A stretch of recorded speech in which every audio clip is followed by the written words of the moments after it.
é um grande prazer poder estar aqui com vocês hoje. Ainda que a gente não possa estar juntos, assim, fisicamente, um do lado do outro, né? Mas, assim, poder utilizar isso que o Projeção está oferecendo pra gente, essa chance de trabalharmos remotamente, utilizando a tecnologia, isso é realmente, assim, uma grande honra. Sabe, é uma felicidade muito grande a gente ter essa opção para a gente poder continuar seguindo com os nossos trabalhos. Pessoal, eu acredito que o conteúdo de conjuntos, que é aquela matéria que nós vimos que vai ser cobrada na sua AV1, eu acredito que ele já está saturado, sabe? Acho que a gente já fez tudo que a gente precisava. Se por acaso você ficou com alguma dúvida, teve alguma questão que você... O fórum vai estar aberto. Pode tirar dúvidas, pode me perguntar lá, a gente procura a melhor maneira de conseguir sanar essas dúvidas, ok? Essa matéria, ela vai ser cobrada na sua AV1 quando passar todo esse turbilhão de acontecimentos e a gente poder voltar para nossa escola, a gente poder voltar a estar juntinhos, né? Fisicamente, essa prova vai ser aplicada. E aí, quando isso acontecer, Deus abençoe que seja logo, e a gente pensa numa revisão pra gente dar uma lembradinha de tudo que a gente trabalhou. Mas por hora a gente vai seguindo com o conteúdo de função. Você deve se lembrar que no iniciozinho do ano a gente conversou que muito daquilo que você viria esse ano seria a matéria que você já trabalhou, coisas que você viu no 9º ano, e função.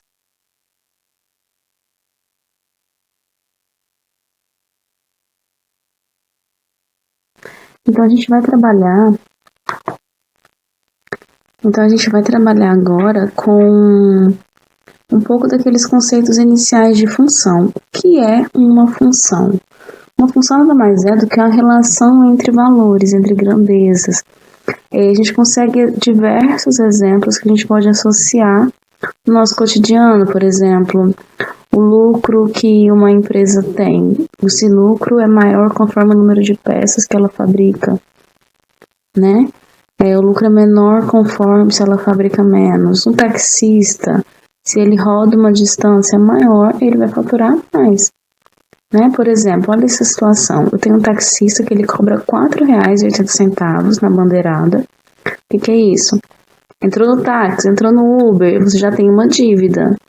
O motorista acabou de andar, você desistiu de pegar, você já tem uma dívida com ele. É o valor fixo inicial, que nesse caso é 4,80. E aí a gente tem algo que vai variando, que vai mudando, que é esse valor cobrado por quilômetro.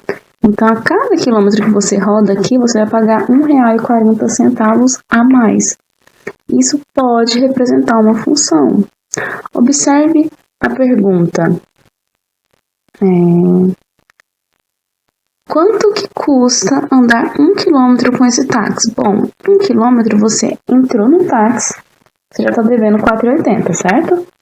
Aí, você rodou 1 quilômetro, então você está devendo mais R$ 1,40. Somando 4,80 com 1,40, você tem quanto? Um total de 6,20, concorda? E se você tivesse que rodar 2 quilômetros? Bom, com 1 quilômetro você ficou devendo 6,20. Você rodou mais 1 quilômetro, mais 1,40. 6,20 mais 1,40, a gente fecha em 7,60, concorda? Sim? Se você não entendeu o processo, me fala daqui a pouquinho, tá bom? Vamos ter um momento para isso. Letra B. Quanto se pagaria por 30 quilômetros? Vejamos, o valor fixo, a bandeirada, ela não muda. Então, agora a gente pensa nela, certo? Vamos imaginar aqui o que está mudando. 30 quilômetros, a cada quilômetro eu pago 1,40. Multiplica para mim, por favor. 1,40 por 30. Quanto que vai dar 1,4 ou 1,40 vezes 30? Deu tempo de você fazer aí? Eu acredito que dá 42. Esses 42 é o quanto você está pagando por quilometragem. Soma ainda aqueles 4,80. Quanto é que você encontra? Encontrou? 46,80? Esse seria o total que eu pagaria rodando 30 quilômetros. Dúvida? Se tiver, vai anotando a sua dúvida aí, pega um papel, alguma coisa, vai registrando. E aí no final, quando a gente tiver um momento para a gente conversar, para a gente expor, então pelo fórum, você já me passa essa dúvida que eu te respondo, ok? Letra C. Quantos quilômetros se andaria pagando R$ 25,80? Agora a gente vai fazer um pouquinho da ideia inversa. Pensa comigo, R$ 25,80. Isso daí já tem a bandeirada e a quilometragem. Se eu retiro, por exemplo, a bandeirada não é de R$ 4,80? R$ 25,80 menos R$ 4,80, a gente fecha em 21, concorda? Concorda com 21? Perfeito. Agora, 21. Se eu divido 21 por 1,40, eu vou encontrar quanto? Pensa aí, rapidinho. Se você encontrou 15 quilômetros, você está concordando comigo, hein? 21 dividido por 1,40 costuma ser 15. Então, a gente acabou de fazer o processo inverso do que a gente fez na letra A e na letra B. Vejamos aqui. Na letra D, tente obter uma expressão matemática que relacione o preço Y a ser pago, meu total, com a quantidade X de quilômetros rodados. Bom, vê se você concorda. Para eu encontrar esse valor Y, eu tenho que levar em consideração o número de quilômetros rodados, que ele está chamando de X, e esse valor eu multiplico por 1,40, certo? Então, eu tenho X vezes 1,40. Na letra A, 1 vezes 1,40, 2 vezes 1,40. Na letra B, 30 vezes 1,40. Aqui eu quero algo genérico, né? Então, eu quero X multiplicado por 1,40. Só que eu ainda tenho a minha bandeirada, que a gente acrescentava no final, não é? Depois que eu faço X vezes 1,40, eu preciso acrescentar esses 4,80. Então, eu tenho aqui Y igual a 1,4x ou 1,40x. Está acontecendo uma multiplicação ali com o x, ok? Mais o 4,8, que você também poderia ter colocado 4,80 sem problemas, ok? Dúvida? Se tiver, anota aí para você me perguntar daqui a pouquinho.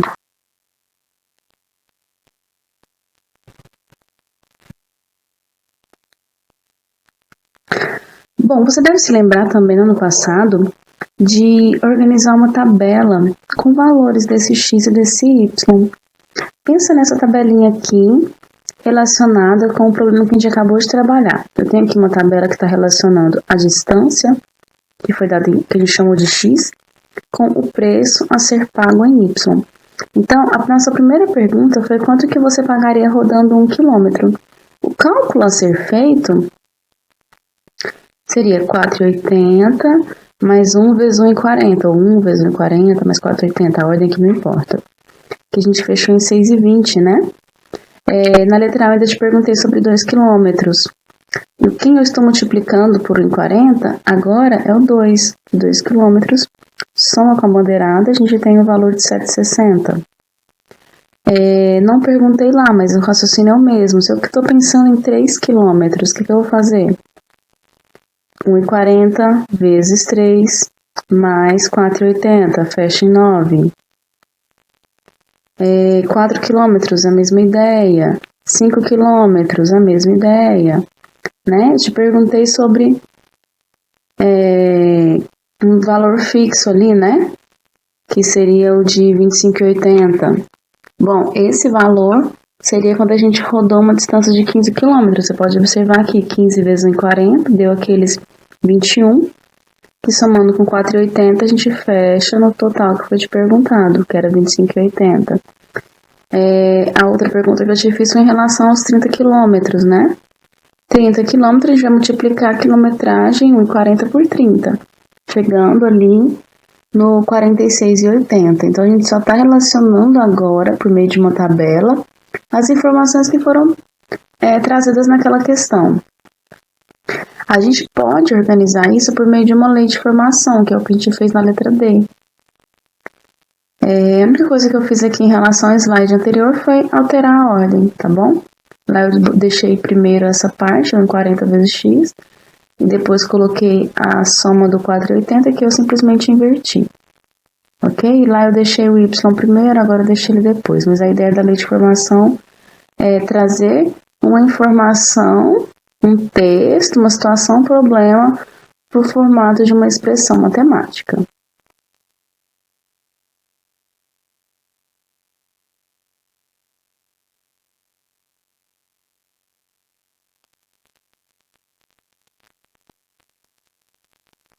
Você muito provavelmente deve se lembrar de trabalhar com diagrama de flechas também. Diagrama de flechas, o que é? Nada mais é do que você pegar essas informações que você tem de x e de y, que é o que a gente organizou naquela tabelinha, e trazer eles para um contexto de uma apresentação mais através de um desenhozinho, né? A gente vai colocar essas informações através de balãozinho que a gente leva lá para o outro balãozinho. Basicamente isso. Ok? Então a gente tem uma lei de formação que me faz relacionar valores que estavam presentes no x e fazer todos eles terem relação com alguém que está presente no y. Certamente você já deve estar se lembrando aí de alguns nomes, de alguns termos. Eu acredito que muito possivelmente você já tem algumas lembranças aí na sua memória. De nomes, de talvez de alguma historinha, qualquer coisa assim. A gente vai trabalhar bastante com isso daqui, tá bom?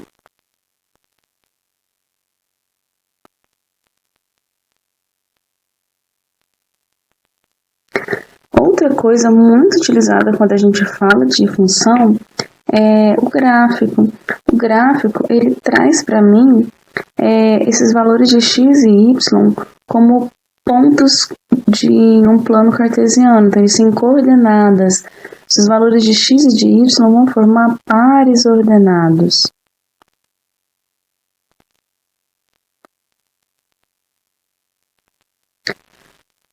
Olha só, a gente tem um valor de x e um valor de y relacionado a ele. Se a gente quiser escrever ele no formato de par ordenado, a gente vai escrever ele entre parênteses assim. Então, por exemplo, o primeiro valor que eu tenho ali, se eu quero considerar um par ordenado, eu vou ter 1, coloco ponto e vírgula para poder diferenciar aqui, já que tem uma vírgula no 6 e 20, ok? Então, fica 1 e 6 e 20. Se eu quisesse colocar isso no gráfico, o meu eixo x teria um valor de 1 e a coordenada correspondente no y teria valor de 6,2, 6,20. O mesmo vale para os demais.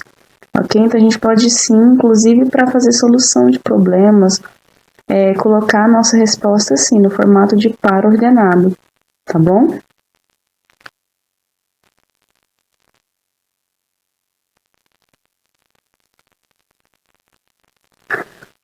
Vamos falar um pouquinho agora sobre as definições que a gente tem relacionadas a tudo isso que a gente falou?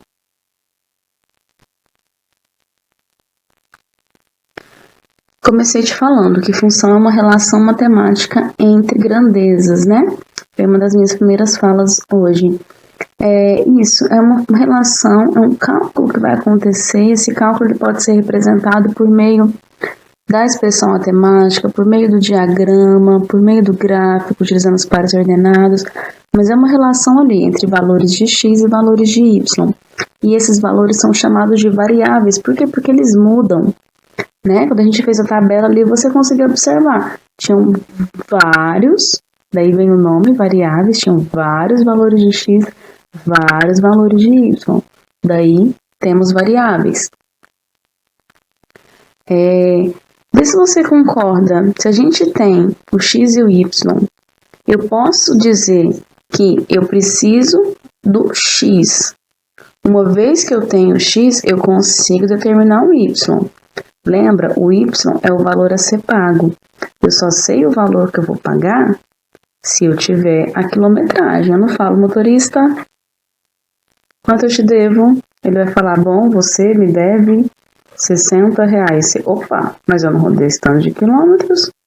Quantos quilômetros eu rodei? Não, R$60 porque eu quero te cobrar 60. Não gostei da sua cara, eu quero cobrar 60. Não é assim. Depende de quantos quilômetros você rodou, não é?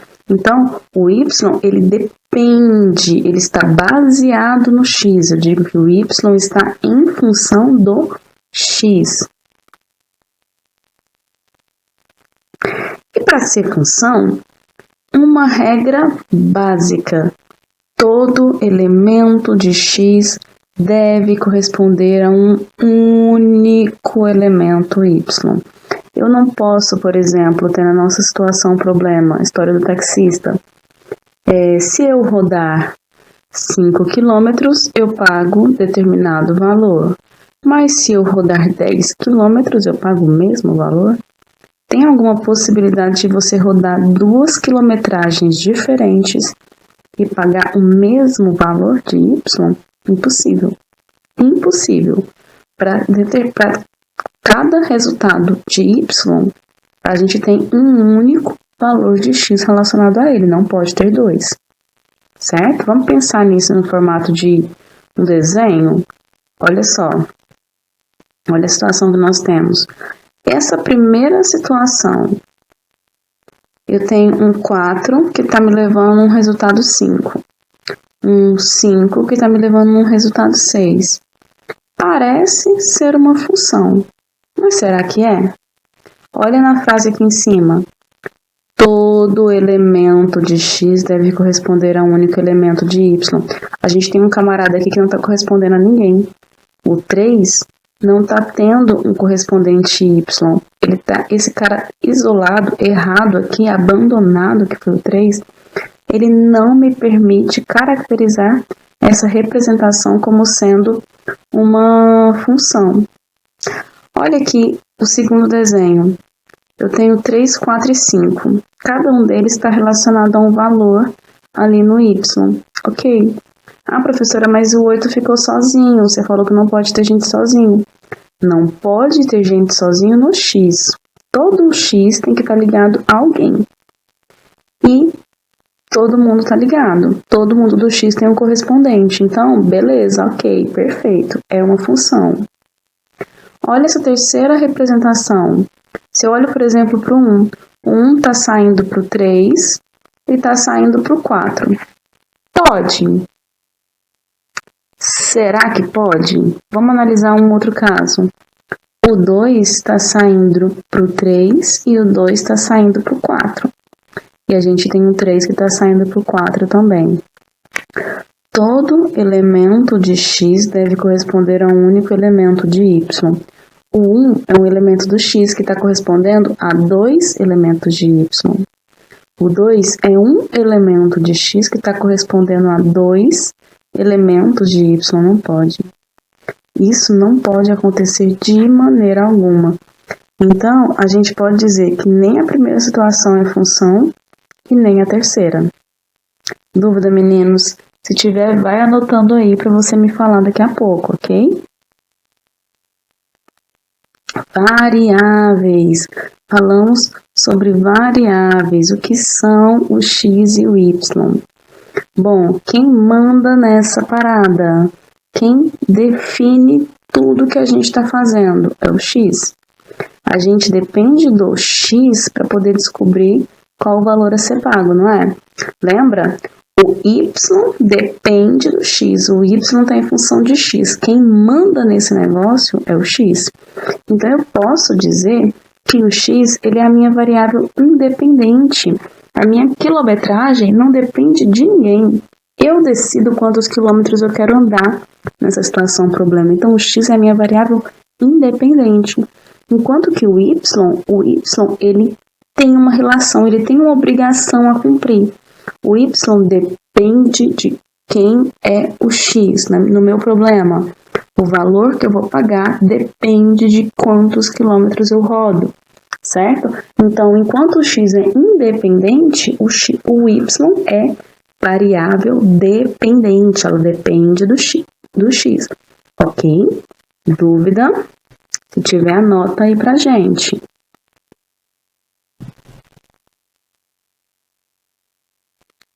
Vamos trabalhar um pouquinho? Olha só, lá no seu livro, e agora a gente já trocou de módulo, tá bom? A gente está no módulo de funções. Acredito que seja o módulo que tem o númerozinho 3 embaixo na capa. Lá na página 4, a gente começa com esse enunciado aqui.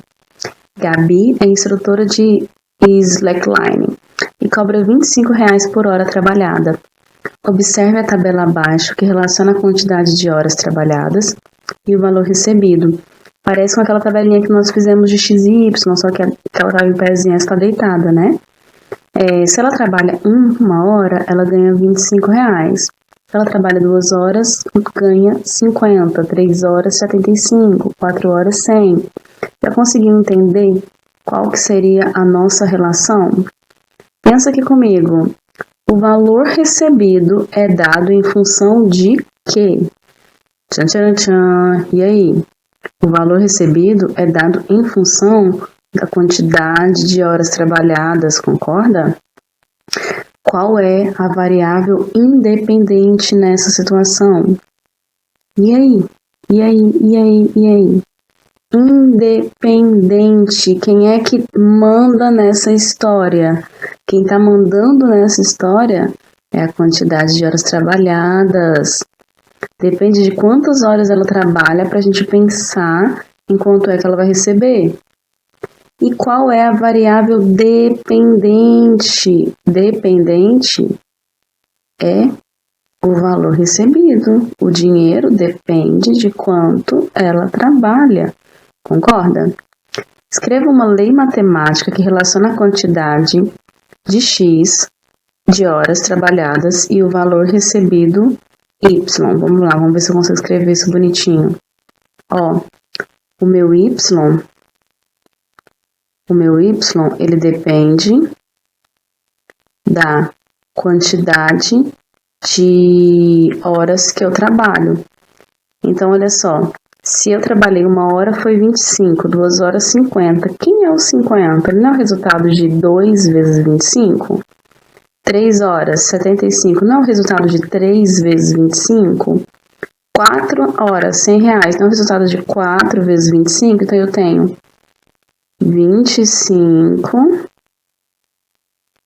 25, desculpa a péssima caligrafia, 25 vezes X. Aqui eu não tenho nenhum valor sendo somado, como aconteceu ali no nosso probleminha inicial, né? Na história do taxista. Beleza? É como se eu estivesse somando zero aqui, não tem problema nenhum, tá bom? Qual é o valor recebido por 20 horas trabalhadas? Bom, a cada hora trabalhada ela não cobra R$25. Então, o que a gente vai fazer? A gente vai vir aqui e vai trocar o nosso X por 20. Então, eu tenho 25 vezes 20, que costuma ser 500, concorda? Então, a gente tem aqui 25 vezes 20, que resulta em 500. Quantas horas trabalhadas correspondem ao valor de R$250? Agora, a minha situação mudou, porque o R$250 não é o valor recebido. Então, eu vou trocar o 250 aqui, Eu tenho 250, que é igual a 25x. Isso é uma equação. Eu quero achar o x. Pega o 25 e passa dividindo. Vou ficar aqui desse lado com 250 dividido por 25, que costuma ser 10, certo? Geralmente. Então, eu poderia dizer que para ela ganhar R$250, ela teria que trabalhar por 10 horas. Página 5 ainda, você tem essa outra questãozinha, 2. Ela vai te dando uma situação, um problema aqui. Pensa um pouquinho nela, tá bom? Pensa um pouquinho nela, agora a gente vai conversar sobre ela. Ainda na página 5, a gente tem essa outra situação que pergunta para você quais dos diagramas a seguir representam uma função de A em B. Ele está me dando que os valores do A são esses e do B são esses outros. Eu quero que você justifique a resposta. Eu fiz um slidezinho ali atrás. Começar a voltar no YouTube, você pode voltar e olhar, caso você tenha esquecido. E te mostrei. quando é que o desenho pode ser considerado uma função ou não. Analisa e responde para mim aí no seu livro, tá bom? Eu quero no seu livro quem é que seria considerado uma função ou não.